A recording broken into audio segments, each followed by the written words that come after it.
once again, Charles Gibson. And now, one of the biggest questions of life. What happens when it's over? Heaven? Hell? Nothing?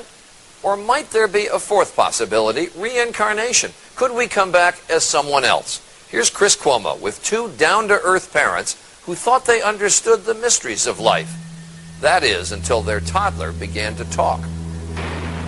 On March 3rd, 1945, a 21-year-old Navy fighter pilot on a mission over the Pacific was shot down by Japanese artillery. His name might well have been forgotten, were it not for the remarkable, some might say unbelievable story of a little boy named James. Okay, this is really tough. I need somebody to help me. All right, I'm the volunteer. What do you want me to do? Okay, I'm just going to climb this thing, and you have to hold me in case I fall. Done. James Leininger is all boy, 6 years old, and full of spirit. This is a special plane. It goes in reverse. You don't see a lot of that. James knows a lot about planes, especially war planes. What kind of airplane is that? It's a Corsair. His parents, Andrea and Bruce Leininger, say from an early age, James would play with nothing else. He was obsessed with airplanes. If you look around the house, that's all you'll see. Airplanes, helicopters, aircraft carriers. But then, when he was 2, the planes James loved suddenly began to give him frequent and frightening nightmares. I'd wake him up and he'd be screaming, and he'd always be laying on his back, kicking his feet up at the ceiling. And I'd say, "Baby, what were you dreaming about?" And he'd say, "Airplane crash on fire, little man can't get out." They sound like typical kiddie nightmares, but Andrea says they went on the same way for months. Maybe too much TV. But James was just 2, and his parents say only watching Barney and Teletubbies. Teletubbies! And Andrea and Bruce say they weren't watching World War II documentaries or conversing about military history. This is an F-18? No, that one. So what explains the nightmares and James's strange obsession with airplanes? I talked to my mom about it a lot of times. My mom had said maybe he's remembering a past life. What did you say? Politely, baloney. Andrea and Bruce of Lafayette, Louisiana are a highly educated, modern couple. To them, the possibility that their little son James was manifesting signs of a former life was, well, a little out there. You know, having a past life is not the initial conclusion that you come to. You try and figure out any other way he could have. Did he see anything? Has there been anything on television, anything that we've discussed? But as time went by, Andrea didn't know what to believe. Here's James at age 3, going over a plane as if he's doing a pre-flight check. He would continue to say and do things that were puzzling, like the time his mom bought him a toy airplane. And I said, "Oh, look, there's a bomb on the bottom of it." He said, "That's not a bomb, Mama, that's a drop tank." A drop tank? I'd never heard of a drop tank. I didn't know what a drop tank was. Andrea's mother suggested she look into the work of counselor and therapist Carol Bowman. Bowman has written 2 books, both supporting the proposition that sometimes the dead can be reborn. We are taught from a very early age in this culture, in the Judeo-Christian culture, that reincarnation doesn't exist. Once you observe this in a child, and the evidence is very compelling, you have to open up to another explanation for what is going on. Bruce was deeply skeptical. He said there has to be a logical explanation. I don't believe in past lives. I don't believe in this stuff. But with the violent nightmares recurring 3 and 4 times a week, the Leiningers felt they had to do something. So with guidance from Bowman, they cautiously began to encourage James to share his memories. They say the result was startling. The nightmares immediately started reducing in frequency. He went down from 3 or 4 times a week to maybe 1 a week, 1 every other week. And at that point was when he started to articulate more about these past life memories. Seems normal enough, a little boy improving when his troubles are directly addressed. But Bowman says this is more, that James was forthcoming because this is the age when former lives are most easily recalled. They haven't had the cultural conditioning, the layering over of experience in this life, so that the memories can percolate up more easily. These memories tend to fade between the ages of 5 to 7. His parents say between the ages of 2 and 4, James would reveal extraordinary details about the life of a former fighter pilot, mostly at bedtime, when he was drowsy. Bruce said, what happened to your plane? He said, it crashed on fire. And Bruce said, why did your airplane crash?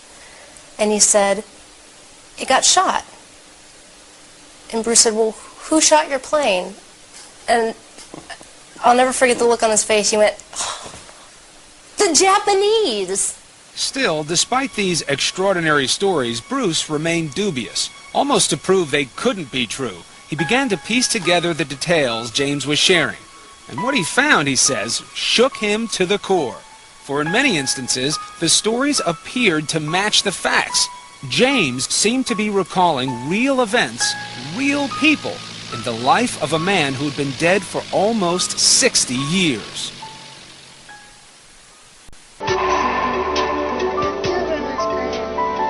With each passing month, little James Leininger seemed to be peeling back memories of a past life. Ooh, plane. Vivid memories that scared and astonished his parents. Bruce had always said, what kind of plane did you fly? And he said, a Corsair. Yeah. He said a Corsair? He said the word Corsair. Mm-hmm. Not only did James remember flying a Corsair, he demonstrated knowledge of the plane's peculiarities, like the time he was flipping through a book about planes when he was 4. And he got to the Corsair, and he said, that's a Corsair. And he goes, you know what? They used to get flat tires all the time. In fact, historians and pilots agree that the plane's tires took a lot of punishment on landing. Of course, this is a fact that could easily be found in books or on TV. But then, James began to offer up the kinds of specific details his parents say are harder to explain away. Another night, Bruce had come in and he said, do you remember where your plane took off? And he said it took off of a boat. Do you remember the name of your boat? Natoma. Do you remember what your name was? And he'd always say, James. His name is James. It never really occurred to us. We thought he just wasn't understanding the question. So I said, do you remember any friends or anyone else that you flew with? And he said, Jack Larson. Bruce began doing some research. Almost immediately, he discovered that the Natoma was an actual ship, a small aircraft carrier in the Pacific called the Natoma Bay. And Jack Larson, the Navy buddy little James recalled? Well, it turns out there was a pilot named Jack Larson who served aboard the Natoma Bay. In fact, he's alive and well and living in Arkansas. And it was like, holy mackerel. I mean, really, you could have poured my brains out of my ears. And I just couldn't believe it. And there were more clues. Around this time, James began signing crayon drawings and other artwork, James 3. One day I asked him why he's calling himself James 3. Well, it's because I'm the third James. And every once in a while you ask him that today, and he'll still say the same thing. And one day, while leafing through a new book about the Battle of Iwo Jima, Bruce turned to an aerial photo of the Pacific Island. James was seated nearby. He pointed to it and he goes, Daddy, that's where my airplane was shot down. And I said, what? That's my airplane got shot down there, Daddy. And I just went blank. I couldn't say anything.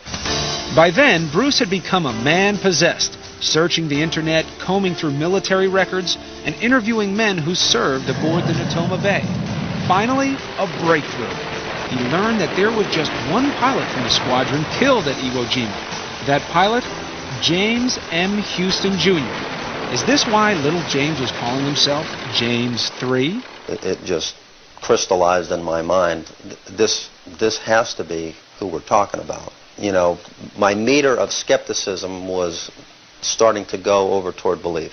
When little James would describe being shot down, he told of how his plane had sustained a direct hit on the engine. We had an airplane, and I said, well, can you show me where it was? And he pointed right up to the front of the engine. That's what makes this man's story so intriguing. His name is Ralph Clarber. Clarber was a rear gunner on a TBM Avenger that flew off the Natoma Bay. On March 3rd, 1945, he took part in a raid near Iwo Jima. As it happens, Clarber's plane was right next to the one flown by James M. Huston, Jr. It was to be Hugh's last mission before leaving for home the following day. As Clarber recalls, the sky was thick with enemy flak.